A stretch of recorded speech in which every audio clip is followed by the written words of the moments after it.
Olá, meus amigos, aqui é o professor Marcelo, de volta aos comentários da nova lei de licitações e contratos. Este é o canal Resenha Forense. Curta o vídeo, inscreva-se e, se possível, ajude o projeto com apenas R$ 2 por mês no Apoia-se ou ainda sendo membro. O link fica aqui embaixo, tá? Na descrição do vídeo. Avante, então. A gente chega no capítulo 2, ali dentro já dos contratos administrativos, uma parte mais interessante da lei, convenhamos, que vai falar das garantias, obviamente garantias ali no bojo dos contratos administrativos, né? Então vamos lá. Artigo 96. A critério da autoridade competente, em cada caso, poderá ser exigida, mediante previsão no edital, prestação de garantia nas contratações de obras, serviços e fornecimentos. Bem, aqui fica parecendo que, a critério da autoridade competente, a meu ver, fica parecendo aqui que o ato é discricionário, tá? Então é uma discricionariedade. Pelo menos a princípio eu digo isso. Eu não sei se a lei pode mudar as palavras ou impor novas regras depois, mas a princípio a gente pode pensar assim nesse sentido. Só que tem que ser por edital, né? Tem que constar do edital. A exigência da garantia já vai aparecer no edital certinho ali para o licitante saber onde ele está se metendo. Parágrafo 1º. Caberá ao contratado optar por uma das seguintes modalidades de garantia. Quais? Quais temos aqui? Número 1. Calção em dinheiro ou em títulos da dívida pública emitidos sob a forma escritural. Eu vou grifar só isso aqui, calção em dinheiro ou em títulos da dívida pública. Aí tem os detalhes, né? Emitidos sob a forma escritural, mediante registro em sistema centralizado de liquidação e de custódia, autorizado pelo Bacen e avaliados por seus valores econômicos, conforme definido pelo Ministério da Economia. Mas vamos resumir? Calção em dinheiro, então é dinheiro ou títulos da dívida pública, tá? Número 2, seguro-garantia. Número 3, fiança bancária emitida por banco ou instituição financeira devidamente autorizada a operar no país pelo Banco Central do Brasil. A lei não precisa falar tudo isso, né? Se ela falasse fiança bancária, todo mundo ia entender. Porque se é uma fiança bancária de um banco, e para ser banco no país tem que ter autorização do Bacen por ordem constitucional. Então, a lei podia ser enxuta, né? Mais enxuta, enfim. Brasil, leis, é isso aí. Parágrafo 2º. Na hipótese de suspensão do contrato, por ordem ou inadimplemento da administração, então vejam, o contrato é suspenso ou por ordem direta da administração ou por inadimplemento mesmo, quer dizer, ela está inadimplente. Então, nesses casos, o que acontece? O contratado ficará desobrigado de renovar a garantia ou de endossar a apólice de seguro até, olha que interessante, até a ordem de reinício da execução ou adimplemento pela obrigação. Presta atenção nesse parágrafo 2º, ele é importante. Vou até botar uma estrelinha aqui. Então, importante, tá? Parágrafo 3º. O edital fixará prazo mínimo de um mês. O edital fixará prazo mínimo de um mês, contado da data de homologação da licitação e anterior à assinatura do contrato, para o quê? Para a prestação da garantia pelo contratado, quando ele optar pela modalidade prevista no inciso 2 do parágrafo 1º desse artigo, ou seja, quando ele optar por, inciso 2 do parágrafo 1º, quando ele optar por seguro-garantia, né? Então, seguro-garantia. Quando ele optar por seguro-garantia, opa, pera lá, não sei o que eu cliquei aqui. Então, no seu Vadmec eu recomendo colocar aí, né? Destaca aí, então. Então, quando ele optar pela modalidade seguro-garantia. Aí, vamos colocar reticência aqui, vamos fazer assim, tum, pronto, ficou mais simples, né? Então, quando ele optar por seguro-garantia, o edital fixará prazo mínimo de um mês, contado da data da homologação da licitação e anterior à assinatura do contrato, para a prestação da garantia pelo contratado, quando o contratado optar pelo seguro-garantia. Avante. Artigo 97. O seguro-garantia, de novo a lei falando do seguro-garantia. O seguro-garantia tem por objetivo garantir o fiel cumprimento das obrigações assumidas pelo contratante perante a administração, inclusive multas, prejuízos e indenizações decorrentes de inadimplemento, observadas as seguintes regras nas contratações regidas por essa lei. Número 1. O prazo de vigência da apólice. prazo de vigência da apólice será igual ou superior ao prazo estabelecido no contrato principal e deverá acompanhar as modificações referentes à vigência deste mediante a emissão do respectivo endosso pela seguradora. 2.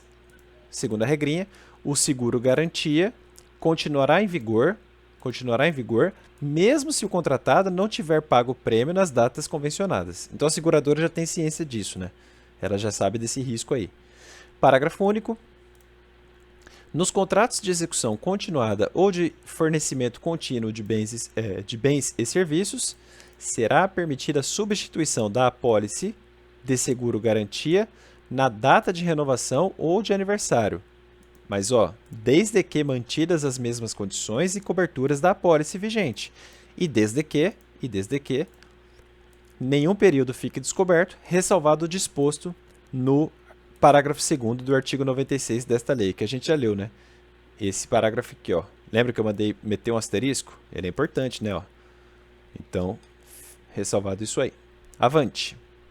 Artigo 98, caput. Nas contratações de obras, serviços e fornecimentos, a garantia poderá ser de até 5% do valor inicial do contrato, sendo autorizada a majoração desse percentual para até 10%, desde que justificada mediante análise da complexidade técnica dos riscos envolvidos. Então, a regra é 5%, mas pode elastecer para 10% se houver justificativa, tá? Isso em contratações de obras, serviços e fornecimentos. Parágrafo único. Nas contratações de serviços e fornecimentos contínuos com vigência superior a 1 ano, assim como nas subsequentes prorrogações, será utilizado o valor anual do contrato para definição e aplicação dos percentuais previstos no caput desse artigo, que a gente viu aqui, né? 5 a 10% conforme o caso. Artigo 99.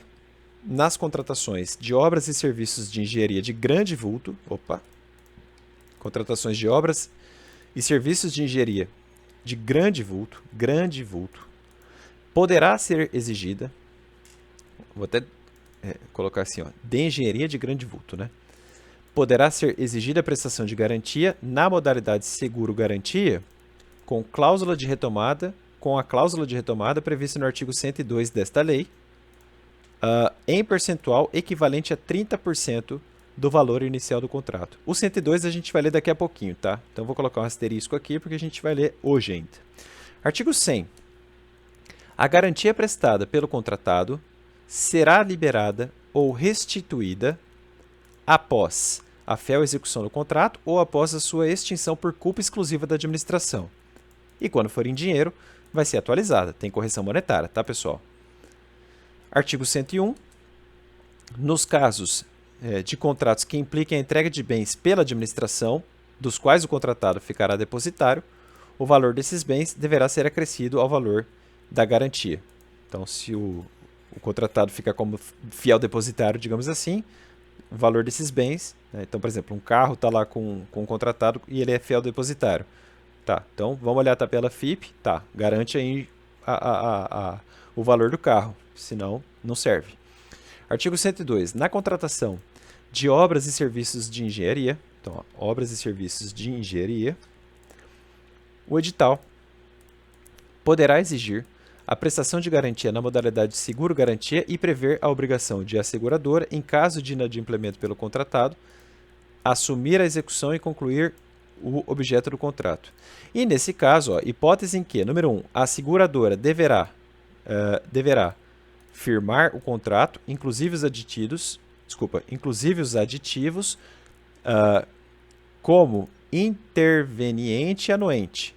E ela poderá, número 1, ter livre acesso às instalações em que for executado o contrato principal. Número 2, acompanhar a execução do contrato principal, é de todo o interesse dela, aliás, né? E letra C, ter acesso à auditoria técnica e contábil. E letra D, requerer esclarecimentos ao responsável técnico pela obra ou pelo fornecimento. E faz sentido, né? Ela vai ter interesse nisso. Mas tem mais regrinhas aqui, ó. Número 2, a emissão de empenho em nome da seguradora ou a quem ela indicar para a conclusão do contrato será autorizada desde que demonstrada a sua regularidade fiscal. Número 3. A seguradora poderá subcontratar a conclusão do contrato, total ou parcialmente. Isso é importante, tá? Ela pode subcontratar. Parágrafo único. Na hipótese de inadimplemento do contratado, serão observadas as seguintes disposições. Primeira, caso a seguradora execute e conclua o objeto do contrato, estará isenta da obrigação de pagar a importância segurada indicada na apólice. E número 2, caso a seguradora não assuma a execução do contrato, ela pagará, então, a integralidade da importância segurada indicada na apólice. Claro, senão não faria sentido nenhum, né? Meus amigos, eu sei que é muita leitura de lei seca pura, mas não tem muito o que fazer, tá? Não tem como trazer muita doutrina aqui, a gente tem que ler a lei seca mesmo e vamos que vamos. Um abraço e até mais. Tchau, tchau!